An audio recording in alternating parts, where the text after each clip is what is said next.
형제와 여러분 안녕하세요. 오늘은 9월 28일 금요일 빈 무덤이 보여준 위대한 승리라는 제목으로 누가복음 24장 1절부터 12절까지를 묵상합니다. 1절 안식 후 첫날 새벽에 이 여자들이 그 준비한 향품을 가지고 무덤에 가서 돌이 무덤에서 굴려 옮겨진 것을 보고 들어가니 주 예수의 시체가 보이지 아니하더라. 자, 안식일 날은 계명에 따라서 어제 말씀 보면 쉬었다 그랬습니다. 하나님 말씀을 제대로 지킨 것이죠. 자, 그 다음에 첫날 새벽에 이 여자들이 그 준비한 향품을 가지고 무덤에 갔습니다. 여러분, 예수님께서 당시에 가장 큰 죄를 뒤집어 쓰고 죽으셨기 때문에 그 예수님의 그 죽음의 무덤에 가고 그것을 이렇게 연민하고 바라보는 모든 것들, 자기 삶에 많은 불이익을 가져다 줄 수 있는 것입니다. 그럼에도 불구하고 자기들의 부당한 이익, 또 잘못된 부분들을 감수하고 주님 앞에 나갔던 이 여인들의 마음에 많은 것들을 느끼게 합니다. 자, 이들이 새벽에 무덤에 갔습니다. 주님을 향한 마음을 우리가 볼 수 있는데 그 마음을 준비한 것이죠. 왜냐하면 새벽에 첫날 가기 위해서는 전날부터 준비해야 합니다.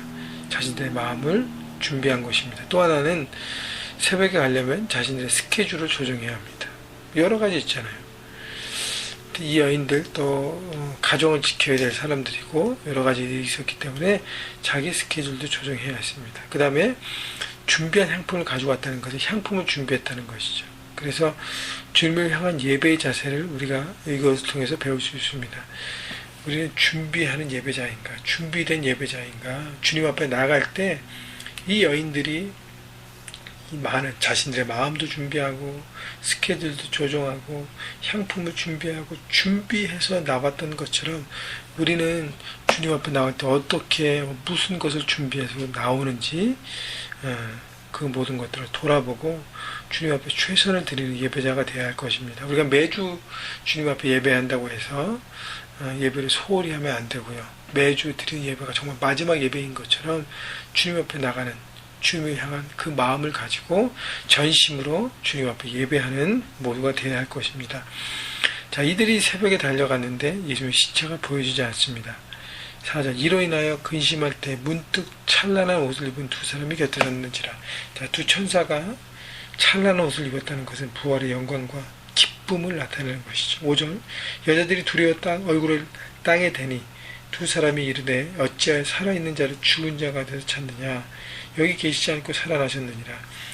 자, 두 천사는 여인들에게 주님의 부활을 알렸습니다. 부활의 소식을 전했다는 것이죠. 그런데 그 부활의 현장의 소식을 전하면서 그 다음에 이 천사들이 얘기했던 것이 굉장히 중요합니다. 갈릴리 계실 때 예수님께서 너에게 어떻게 말씀하셨는지를 기억하라. 자, 말씀을 기억하라는 것이죠. 예수님의 말씀을 리마인드 시켜줍니다. 여러분, 이것이 이 천사들의 역할이 있는데 성령 하나님의 역할과 비슷합니다. 말씀을 기억나게 하고 생각나게 하고 돌이키게 하고 그래서 말씀의 주인이신 주님과의 만남을 다시 한번 이렇게 되짚어보면서 말씀을 붙들고 다시 일어나게 하는 것이죠. 7절 이르시기를 인자가 죄인의 손에 넘겨져 십자가에 못 박히고 제3일에 다시 살아나야 하리라 하셨느니라 한데, 자, 예수님의 십자가의 죽음과 부활을 예수님께서 예고하셨던 것, 갈릴리에 계실 때 또 예루살렘에 오시면서 예수님께서 예고하셨던 그 말씀들을 천사들은 리마인드하는 것입니다. 여러분, 천사들은 그 예수님의 말씀을 하신 현장이 없었어요. 그러나 진리는 하나님의 말씀은 영원하다는 것을 보여주는 것입니다. 자, 그래서 8절 보면 그들이 예수의 말씀을 기억하고, 여러분, 여인들이 부활의 현장 빈 무덤을 목격했지만 그들은 무서워했습니다. 근심했습니다. 천사들을 만났지만 두려워했습니다. 천사들의 얘기를 듣고 그들의 마음이 녹아지기 시작합니다. 그러나 결정적인 것은 예수님께서 말씀하시던 십자가의 죽음과 부활, 이미 예고하셨던 예수님의 말씀이 이제 기억나고 생각나고 그 말씀을 붙든 것입니다. 여러분, 그렇기 때문에 중요한 거, 예수님을 믿는 것은 여러분 내 어떤 그 경험과 지식으로 되는 것이 아니라는 것이죠. 무엇입니까? 말씀을 받아들일 때 우리는 온전히 믿을 수 있는 것입니다. 여러분 그렇기 때문에 여러분 하나님 말씀을 늘 기억하십시오. 말씀을 생각하십시오. 그래서 매일매일 말씀 묵상하는 것이 중요한 것이에요. 매일매일 묵상을 통해서 하나님을 기억하고 생각하고 우리 자신의 있는 상황과 환경을 뛰어넘는 믿음으로 살아가는 것을 우리가 배워가는 것입니다. 9절 무덤에 들어가 이 모든 것을 열한 사도와 다른 모든 이에게 알리니 이 여인들이 또 잘한 것은 뭐냐면 부활의 소식을 알리고 자신들만 기뻐하지 않았다는 것입니다. 어떻게 했어요? 빨리 돌아가 열한 사도와 다른 모든 사람에게 이 부활의 소식을 알렸습니다. 부활의 기쁨, 영원한 생명, 주님의 구원의 소식을 나눴다는 것이죠. 여러분 많은 사람들이 주님의 기쁨을 품고 믿음을 받아들이고 영원한 삶을 누리는 축복을 받았음에도 불구하고 잠잠한 사람들이 많습니다. 여러분 알려야 합니다. 여러분 삶의 현장에서 가정에서 이웃들에게 직장에서 캠퍼스에서 알려야 합니다. 나누어야 되는 것이 바로 우리의 사명입니다. 11절 사도들은 그들의 말이 허탄한 듯이 들려 믿지 아니하니 이 얘기를 들었던 부활의 소식을 들은 사도들은 믿지 않았습니다.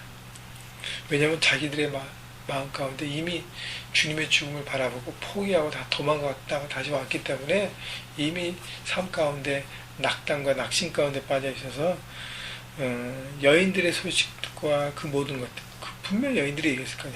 말씀을 천사들이 얘기했고 우리가 기억함으로 그것을 붙들었다고 말씀을 나누는데 불구하고 받아들이지 않는 것이죠. 12절 그때 베드로는 일어나 무덤에 달려가서 구부려 들여다보니 세마포만 보이는지라 그 된 일을 놀랍게 여기며 집으로 돌아가니라. 자, 베드로는 그 얘기를 듣고 어떻게 해요? 현장으로 달려가 봅니다. 근데 그때 믿었다는 놀랐다는 것만 있지 믿었다는 기억이 없잖아요. 그죠? 예수님 부활 여러분 내가 현장을 보았다고 해서 내가 지식으로 그것을 책을 통해서 깨달았다고 해서 믿을 수 없는 것이죠. 어떻게 해요? 성령 하나님의 조명하심과 역사를 통해서 믿을 수 있는 것입니다. 그렇기 때문에 지식과 경험을 따라가는 인생이 아니라 성령님을 따라가는 인생, 성령님의 인도하심을 매일매일 순종하며 따라가는 인생이 되어야 할 것이죠. 성령께서 우리 가운데 함께 하시고 그 말씀을 조명하시고 기억나게 하시고 붙들게 하실 때 우리는 비로소 말씀을 받아들이고 믿게 되고 그 주님의 그 진리가 내 삶 가운데 적용되기 시작하는 것입니다.